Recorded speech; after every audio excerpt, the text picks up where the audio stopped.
we got old Green back. Some extensive work was done on her. She still needs a little bit more TLC, but man, between the new one and this one, I've got the shocks up.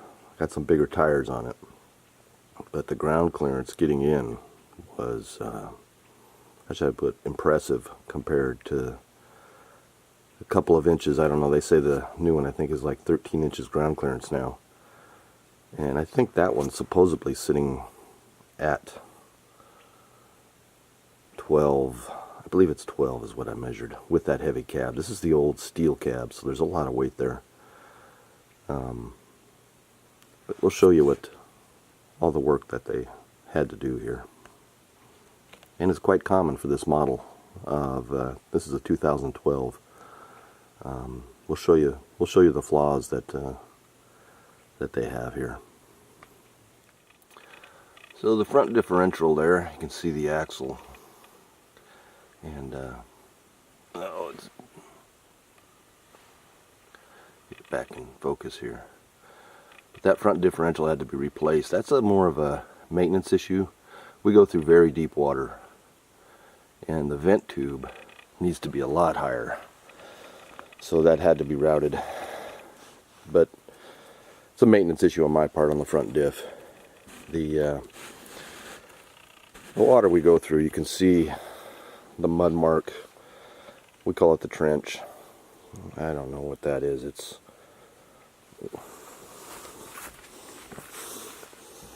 yeah, mid thigh on me. I'm 6'1", so you know, I don't know what that is. It's a couple of feet, 2 to 3 feet. Yeah, it's no 3 feet, but deep enough. But as you can see, that water level and where that diff is, we go through some streams and stuff up by Eureka. You want to make sure that vent, the rear is probably easier to show you.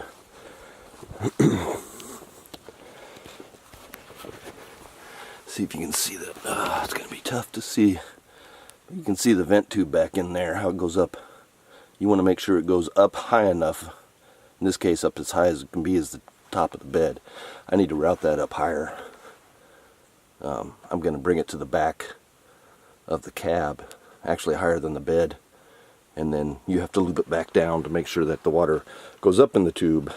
It has to get over that bend. And then right here, well, I'm going to have to bug up. Bugs are bad, hungry this morning. Yeah, I'm going to have to stop this. We'll catch this up here in just a second. Alright, we're back. Man, mosquitoes found breakfast this morning. Thought I was out here early enough it wouldn't be a big deal, but as soon as I kind of messed around the wheeler here, I woke them up. But anyway, so here's the problem. That's you can see the rear hitch right there, and the rear diff.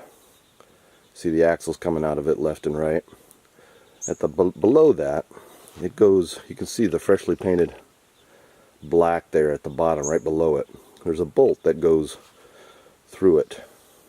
What happens is Polaris doesn't put a bushing there. It's just a bolt right through, goes through those metal brackets, goes through over there and goes to that other metal bracket. Well, the frame, it takes a lot of torsion and structure damage. Those brackets and the frame below it, they're just tack welded. So what they have to do, they have to take the transfer case out. I'm sorry, the differential. And I think there was one up there in the front that they were working on too. I can't really, I think it's on the side. Anyway, what they do is they have to weld that, take that out, weld those brackets back on to the frame, and really do a good job on the weld on the frame at the bottom there. And those brackets then are welded up. There's two ways you can do it. You can weld up those brackets and then drill through them and put the bolt back through. But what happens usually is from the bouncing and, you know, torque and everything, that hole where they go through on the differential wallers out.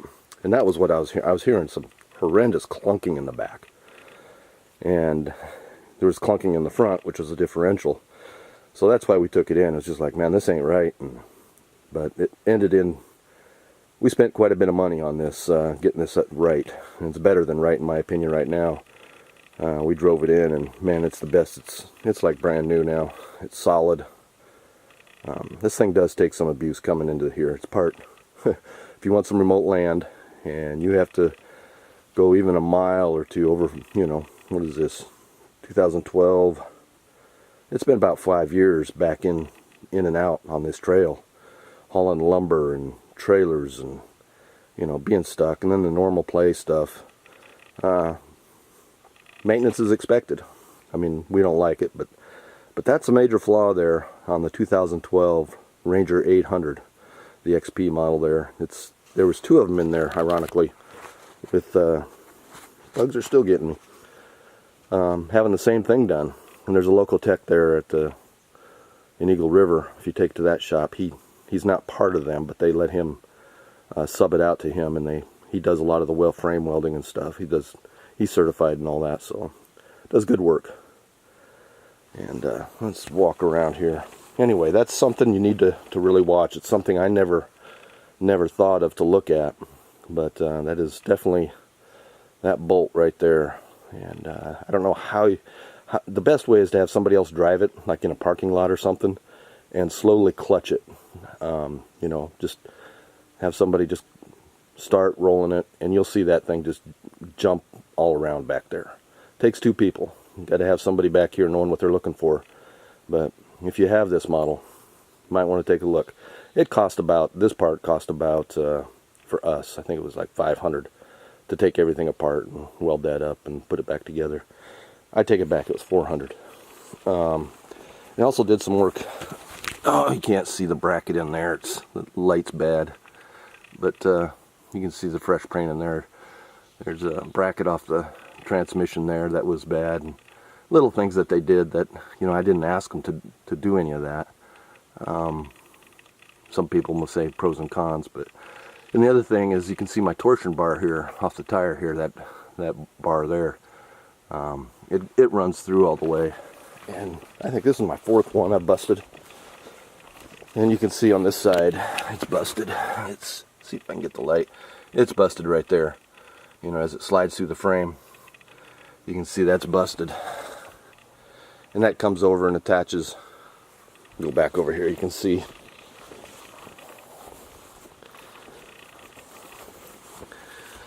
Let's see if I can get in there. You can see, I don't know, boy, it's tough. Let's get some more light in there. Bear with me. Lift the bed. Most people know they do any maintenance on theirs, it comes through and then comes in, and you know, it bolts there on the tie rod. It keeps the frame from twisting. You know, you don't get that torsional twist. Well, we go over a hill that's, how do I want to put it? The left tire is about 2 foot lower, and the right rear is about 2 foot higher. So it really gets some twist and bending, and I'm just going to end up yanking, you know, we got it out of the way for this trip, but I'm going to just end up taking that all the way off. It's, I know it may not be that, it's more of a, we're never going over 10 miles an hour, so it's kind of a comfort, you know, keep it from twisting, rolling, I guess is a better term. But yeah, that's the scoop there on a lot of that stuff. And we went through it all. My son went through everything, you know. Oh, and they replaced I got some aftermarket ball joints that they put on in there. And then obviously we did the whole, you know, all the lube oil filter and air and all that kind of stuff, and lubed it. So, but she's back to normal. But I can't believe the ground clearance spots we were bottoming out with that new one. Man, raising these things up just a couple inches, what a difference. The new one, I was beating the skid plate underneath. I was bottoming out on every bump, and it, you know, this ain't no farm. I don't know how to put it. It's pretty rough country. We'll do some filming later of the trail coming in and out and try to tie it all in. But yeah, watch that back mount bolt there on the frame. It's a weak spot. It's a known weak spot, but it's one of those you don't know until years later after everybody has a problem. So if you have a 2000, mine's a 2012. He said that era, so I think that era is, I have to look at the books now. Being out here, I can't. I think it's 2008 to 2012, 13 maybe. And they came out with I think 13, they came out with a newer model. So, but if you have one of the older ones, keep an eye on it.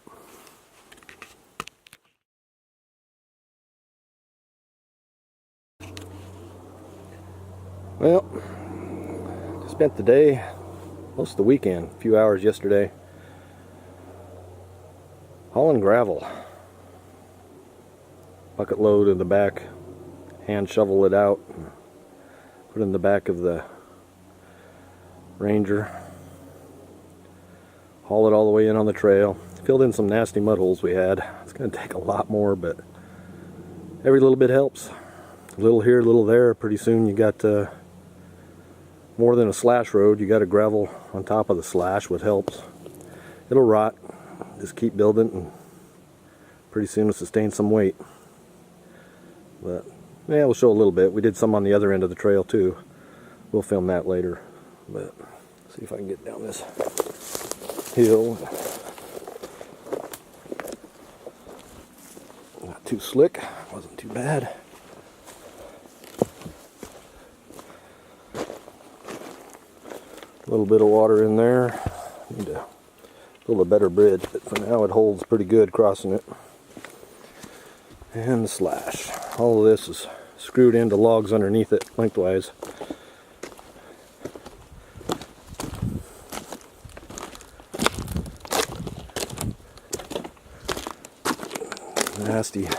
Nasty mud holes here.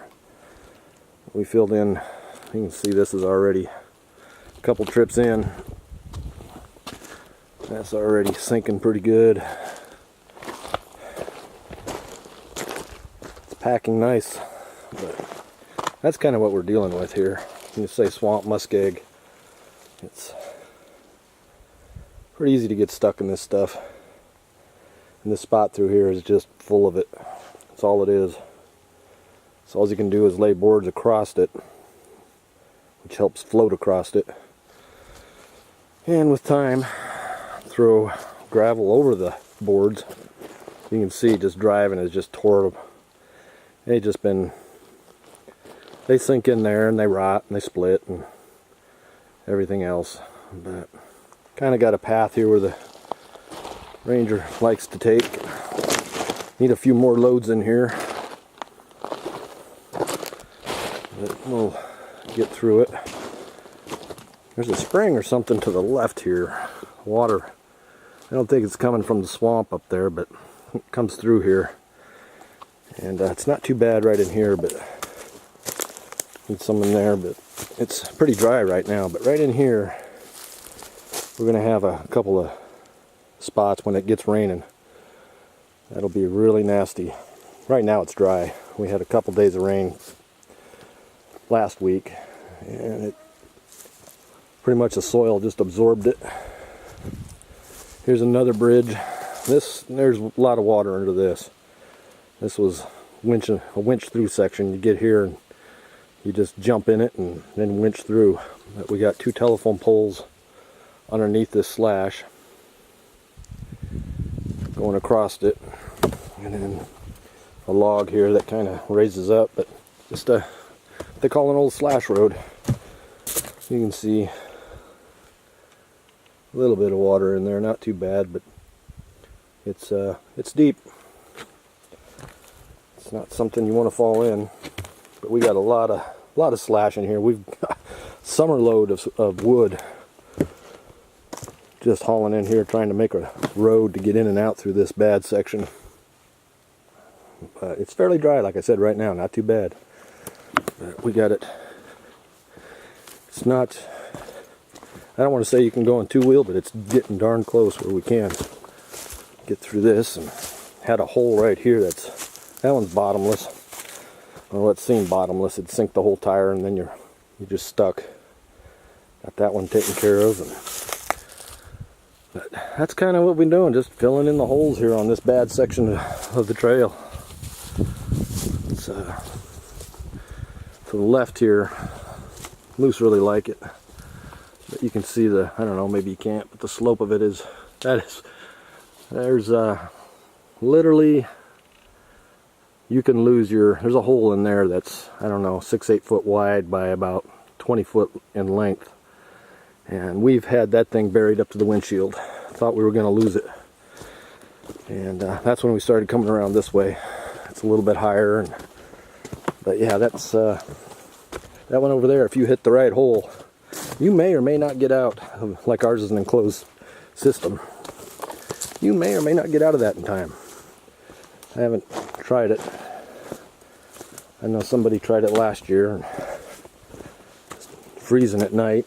It was stuck in there and it froze the next morning. They didn't get very far.